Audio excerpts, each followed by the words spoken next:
वो जो 21 अक्टूबर को आए थे और कहते थे साड़ी जंग हो गई है, वो आए थे प्राइम मिनिस्टर के हाउस में बैठ के मीटिंग्स करने, और आप लोगों ने उसको तंदूर पे रोटियां बांटने में लगा दिया है।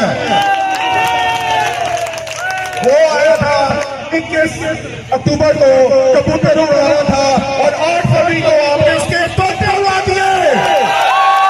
तो पाकिस्तानियों आप लोग खड़े हुए हैं, इंशाल्लाह हम अपना मैंडेट जो है वो वापस लेंगे और खान साहब को बाहर निकालेंगे इंशाल्लाह।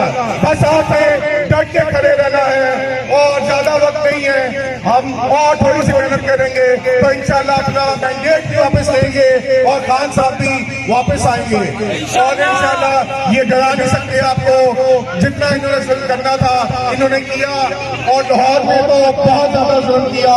हर बंदा या तो जेल में था या घर से भागा हुआ था, और आप इस तरह खड़े रहे। सलाम है आप लोगों को कि आप खड़े रहे, थोड़ा सा और खड़ा होना है और हम इनके हलक से इंशाअल्लाह अपना मैंडेट वापस लेंगे और खान साहब को भी बाहर निकालेंगे। और खान साहब जब आएंगे इंशाअल्लाह तो मुल्क सही डायरेक्शन में चलेगा और तरक्की करेगा इंशाअल्लाह।